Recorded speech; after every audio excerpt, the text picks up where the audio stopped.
दोस्तों 22 दिसंबर 2019 को लंदन की ठंडी सड़कों पर एक 27 साल की भारतीय लड़की हाथों में तख्ती लिए भारत के नागरिक संशोधन कानून जिसको सीएए कहा जाता है इसका विरोध कर रही थी। उसकी तस्वीरें सोशल मीडिया पर वायरल हुई, लेकिन किसी ने ये नहीं सोचा था कि ये लड़की 5 साल बाद भारत की संसद में बैठकर देश की दिशा बदलने की बात करेगी। हाँ, आप समझ गए होंगे, हम बात कर रहे हैं इकरा हसन की।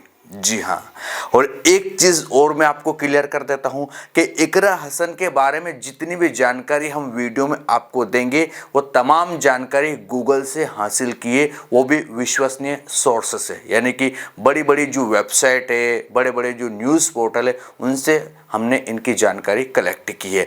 तो अगर कुछ आपको लगे कि ये जानकारी करेक्ट नहीं है तो आप मुझे करेक्ट ज़रूर कीजिएगा।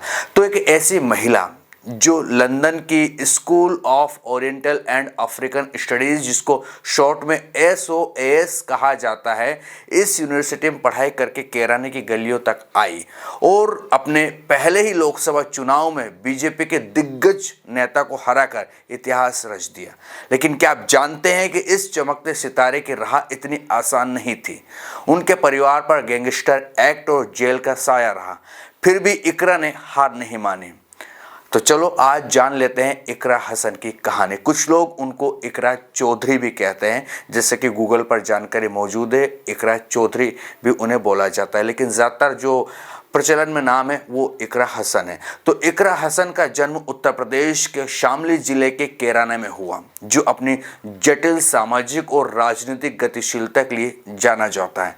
इकरा एक प्रभावशाली राजनीतिक परिवार से ताल्लुक़ रखती है। उनके दादा चौधरी अख्तर हसन जो थे वो 1984 में कांग्रेस के टिकट पर केराना से सांसद बने और बीएसपी सुप्रीमो मायावती को हराया। उनके पिता मुनव्वर हसन 1996 में समाजवादी पार्टी से सांसद रहे और मां तबस्सुम हसन भी सांसद रह चुकी हैं। उनके भाई नाहिद हसन 3 बार केराना से विधायक चुने गए हैं और वर्तमान में वो केराना के विधायक हैं। इकरा की शुरुआती शिक्षा केराना में हुई, लेकिन उनकी प्रतिभा उन्हें दिल्ली ले गई। उन्होंने क्वींस मैरी स्कूल दिल्ली से 12वीं की पढ़ाई पूरी की, फिर लेडी श्री राम कॉलेज से ग्रेजुएशन और फिर दिल्ली विश्वविद्यालय से LLB की डिग्री हासिल की। इसके बाद इकरा ने लंदन की SOAS यूनिवर्सिटी से इंटरनेशनल लॉ एंड पॉलिटिक्स में MSc की पढ़ाई पूरी की। 2021 में भारत लौटने से पहले वो लंदन में CAA के खिलाफ प्रदर्शन के कारण सुर्खियों में आई थी और काफ़ी ज़्यादा उनकी उस समय चर्चा भी चली थी। लोगों ने काफ़ी सर्च किया था कि इकरा हसन है कौन और आखिरकार लंदन में बैठकर ये CAA के विरोध में इस तरह की जो है तख्तियाँ लेकर क्यों खड़ी हो रही है।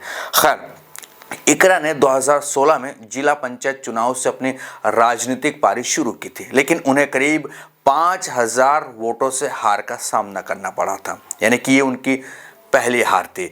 ये हार उनके लिए एक वैसे सबक भी थी। असली चुनौती 2022 में आई, जब उनके भाई नाहिद हसन को गैंगस्टर एक्ट के तहत जेल में डाल दिया गया। उस वक्त उनकी मां तबस्सुम भी कानूनी पचड़ों में थी। इकरा ने परिवार की राजनीतिक विरासत को संभाला और नाहिद के लिए डोर टू डोर प्रचार किया। उनकी मेहनत रंग भी लाई और जेल में रहते हुए भी नाहिद विधायक बने। इस जीत ने इकरा को समाजवादी पार्टी के मुखिया अखिलेश यादव के सामने एक सशक्त नेता के रूप में पेश कर दिया। 2024 के लोकसभा चुनाव में अखिलेश यादव ने इकरा पर भरोसा जताया, क्योंकि उन्हें पता था कि ये इकरा कहीं ना कहीं अपना जो सीट है उसको निकाल लेगी, और उन्होंने अखिलेश यादव ने केराना से उन्हें टिकट दे दिया। ये उनका पहला लोकसभा चुनाव था और सामने थे बीजेपी के दिग्गज नेता प्रदीप चौधरी साहब। इकरा ने प्रदीप चौधरी जी को, जो जानकारी मौजूद है, 69,000 वोटों से हरा दिया। जी हाँ, कोई 70,000 के आसपास के थे, लेकिन हम ये मान सकते हैं कि 69 और 70,000 के बीच में हार जीत हुई थी। तो कहीं ना कहीं इतिहास रच दिया था इकरा ने, और 27 साल की उम्र में पश्चिमी उत्तर प्रदेश के सबसे युवा सांसद भी वो बन गए। संसद में इकरा हसन ने अपनी सादगी और बेबाकी से जल्द ही अपनी पहचान बना ली। उन्होंने शिक्षा बजट, मौलाना आज़ाद फाउंडेशन के बंद होने और पाठ्य पुस्तकों में बदलाव जैसे कि मुद्दों पर सवाल उठाए। उनके भाषण किसानों, महिलाओं और हिंदू मुस्लिम एकता पर केंद्रित रहे, जो सोशल मीडिया पर वायरल भी हुए। 2025 में कांवड़ यात्रा के दौरान इकरा भगवा दुपट्टा पहनकर कांवड़ियों को प्रसाद बांटते नजर आए, जिसने साझी संस्कृति को बढ़ावा देने का भी संदेश कहीं ना कहीं दिया। एक पॉडकास्ट में इकरा ने बताया कि वो फेमिनिस्ट है और प्रीत सत्ता को खत्म करने के लिए काम करना चाहती है। वैसे काफ़ी ज़्यादा लोगों ने फिर सवाल भी खड़े किए। उन्होंने ये भी खुलासा किया कि राजनीति में आने से पहले वो सिर पर दुपट्टा नहीं रखती थी, लेकिन अब ये उनकी पहचान का हिस्सा है। उनकी सादगी और स्पष्टता ने युवाओं और महिलाओं के बीच उन्हें लोकप्रिय बनाया है। ये काफ़ी ज़्यादा कहीं ना कहीं सर्च भी की जाती है। इकरा हसन जब नाम आता है तो लोग उनके बारे में जानना चाहते हैं कि आखिरकार कौन है, किस तरह की उनकी स्पीच है। खैर, इकरा हसन का सफ़र वैसे विवादों से भी अछूता नहीं रहा। 2019 में लंदन में सीएए के खिलाफ उनके प्रदर्शन ने सुर्खियां बटोरी और काफ़ी ज़्यादा लोगों ने उनके ऊपर सवाल भी खड़े किए। सोशल मीडिया पर तरह तरह की बातें उनके लिए हुई। फिर 2025 में एक डीप फेक वीडियो उनका वायरल किया था, जिसे हरियाणा के नूंह के 2 नाबालिगों ने बनाया था। वैसे इकरा ने उन नाबालिग लड़कों को माफ़ कर दिया था, माफ़ी स्वीकार की थी, लेकिन साइबर सेल ने जांच शुरू की। मई 2025 में राकेश टिकैत के साथ हुई धक्का मुक्की पर उनके बयान, जिसमें उन्होंने दोषियों को आतंकी से कम नहीं ये कह दिया था, ये बोल दिया था इकरा हसन ने। उसके बाद कुछ हिंदू संगठनों ने नाराज़गी जताई थी। इसके अलावा भी कुछ दिन पहले करनी सेना के एक नेता की आपत्तिजनक टिप्पणी, और उस टिप्पणी पर काफ़ी ज़्यादा विवाद भी हुआ, आप सभी को पता है। अभी भी विवाद चल ही रहा है, बहुत सारी बातें हो रही है। उसके बाद सहारनपुर के एडीएम के साथ तकरार ने भी चर्चा बटोरी, लेकिन इकरा ने हर बार कहीं ना कहीं शांति और समझदारी से जवाब दिया, ये दिखाते हुए कि वो विवादों से ज़्यादा अपने काम पर ध्यान देती है, वो अपने काम पर फोकस करते। इकरा हसन की कहानी सिर्फ एक सांसद की नहीं, बल्कि एक ऐसी युवा महिला की है जिसने परिवार की विरासत को नई ऊंचाइयों तक पहुंचाया। लंदन की SOAS यूनिवर्सिटी से लेकर कैराना की गलियों तक उन्होंने साबित किया है कि मेहनत, शिक्षा और साहस के दम पर कोई भी मंजिल हासिल की जा सकती है।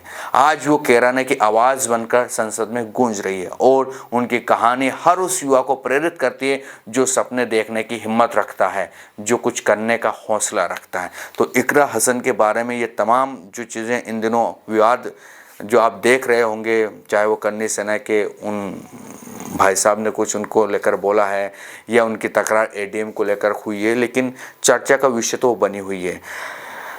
इस देश की राजनीति में जितने ज़्यादा युवा आएंगे, जितने ज़्यादा पढ़े लिखे लोग आएंगे, वो कुछ बेहतर करेंगे, क्योंकि ज़रूरी है जो जितना ज़्यादा कह सकते हैं मानसिकता से बहुत जो परिपक्व होगा, वो छोटी छोटी चीज़ों में नहीं उलझेगा, वो अपने काम पर फोकस करेगा। और काम पर फोकस करना बहुत ज़रूरी है। अगर आपको जनता ने संसद तक पहुंचाया है या आपको विधानसभा तक पहुंचाया है, तो आपकी जिम्मेदारी बनती है कि जनता की बातों को सुने, जनता की बातों को जाने, जनता की समस्या को उठाकर जो है संसद तक पहुँचे और वहाँ पर उनकी आवाज़ बनने की कोशिश करें, और ये इकरा हसन कर भी रही है।